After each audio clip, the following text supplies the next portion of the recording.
कहानी नीरू की है। पंजाब की नीरू की शादी दिल्ली के राहुल से होती है। दिल्ली कितना बड़ा शहर है ना, लेकिन आप लोगों का घर तो बहुत छोटा है। हमारे पंजाब में तो ये बड़े बड़े घर होते हैं कि मजा ही आ जाता है। कोई बात नहीं नीरू, मैं भी तुम्हारे लिए बहुत बड़ा मकान बनाऊंगा बहुत जल्दी। नीरू के पिता जहाँ पंजाब के जाने माने व्यापारी थे, वहीं उसका पति राहुल दिल्ली में एक सिंपल नौकरी करता था। माँ, यहाँ तो घी मक्खन इतना महंगा है कि क्या बताऊं। मैं तो तरस ही जाती हूँ घी खाने के लिए।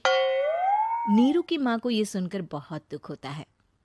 मेरी बेटी को घी नसीब नहीं हो रहा है और ये बहू यहाँ बैठकर घी में शक्कर डाल रही है। देख वनिता, मैं साफ कह रही हूँ, इस घर में जितना घी आएगा उतना ही मेरी बेटी के घर दिल्ली भी जाएगा। अरे ये क्या बात होती माँ जी? बेटी का उतना ही करो जो अच्छा लगे। अब क्या मायके से घी और मक्खन तक की सप्लाई करोगी आप?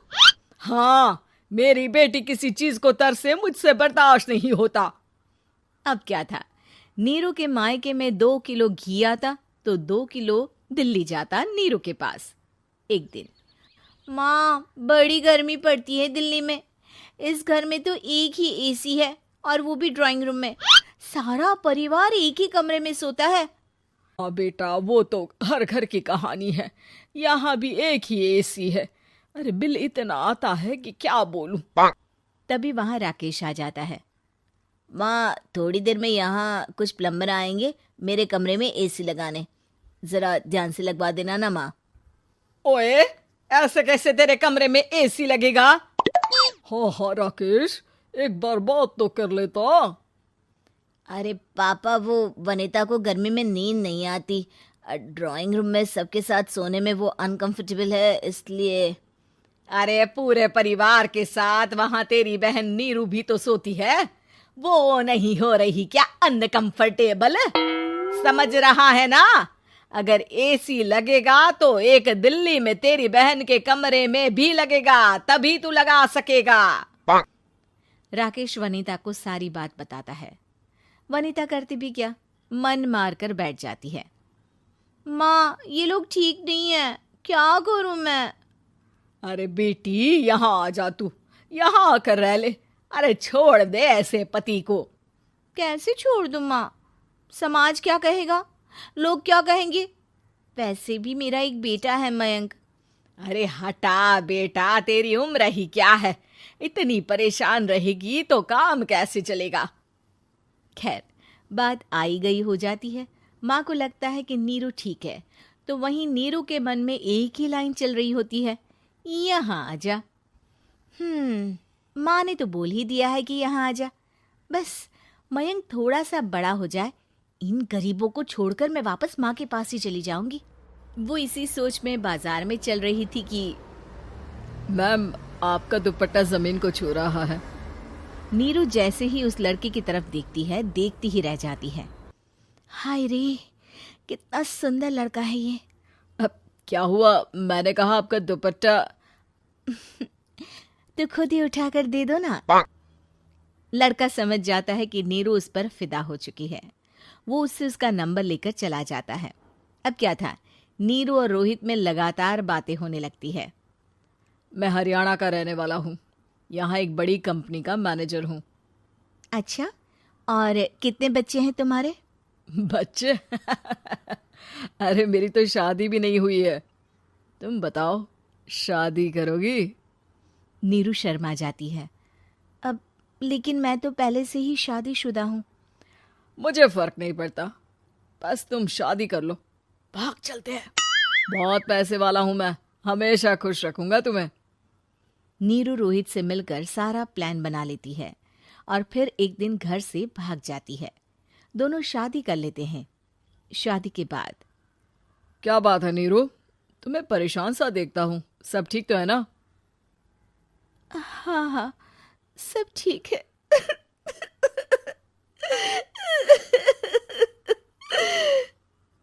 ये कहते कहते ही वो रोने लगती है। अरे क्या हो गया, रो क्यों रही हो?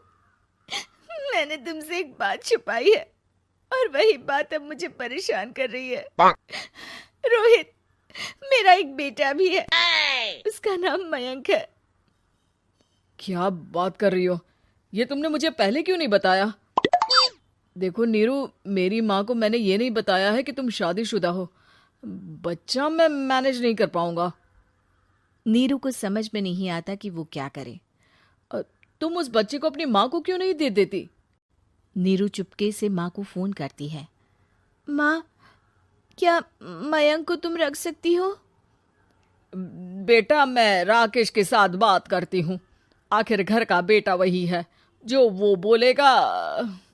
वैसे भी बेटा, तूने जो किया है ना, उसके बाद से पूरा घर तेरी बुराई कर रहा है। मैं भी अब किसी से तेरे लिए लड़ नहीं सकती।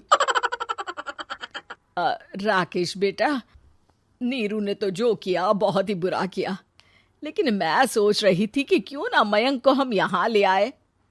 तभी वनीता बोल पड़ती है।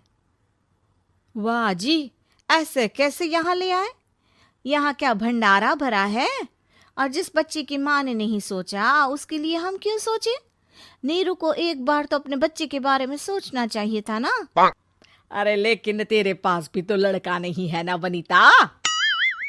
माँ, वनीता ठीक बोल रही है। कल को वो बड़ा होकर इसी घर का हिस्सा मांगेगा तो हम क्या करेंगे? माँ कहती भी तो क्या, वो चुप रह जाती है। वहीं नीरू का पहला पति कहता है। माँ, अगर आज भी वो वापस आ जाए तो मैं उसे माफ कर दूंगा। बेटा, गरीबी चीज ही ऐसी है, क्या करेगा? तू तो अब मयंक का सोच। वो बेचारा तो बिना माँ का हो गया। मयंक के खातिर तू दूसरी शादी कर ले बेटा। लोगों के लाख समझाने के बाद नीरू के पहले पति की शादी रिद्धि से हो जाती है, जिसके पहले पति से 2 बच्चे होते हैं। देखो जी, मैंने शादी सिर्फ बच्चे के खातिर की है। मैंने भी शादी सिर्फ बच्चों के खातिर की है। वहीं नीरू के दूसरे पति के मन में ये बात घर कर जाती है कि नीरू एक मासूम बच्चे को उसके खातिर छोड़ कर आई है। अब देखो नीरू, मुझे लगता है कि जो औरत अपनी कोख का बच्चा छोड़ सकती है, वो तो कुछ भी कर सकती है। कल को तुम्हें मुझसे अच्छा कोई मिल गया तो तुम तो मुझे भी बाय बाय कर दोगी ना। नीरू को अब उसका दूसरा पति ताने देना शुरू कर देता है। तंग आकर नीरू उसके यहाँ से भागकर अपने पहले पति के पास चली जाती है, लेकिन ससुराल में क्या लेने आई है नीरू, मयंक को? नहीं नहीं सासू माँ, मुझसे गलती हो गई, मुझे माफ कर दीजिए। नीरू, अब वक्त खत्म हो गया है, मेरी शादी हो चुकी है।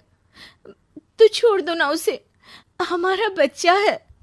मैं आपको अपनी माँ नहीं मानता, मेरी नहीं मान तो बात अच्छी है। नीरू मयंक की बात सुनकर समझ जाती है कि उसके पास अब न आसमान रहा ना ही जमीन।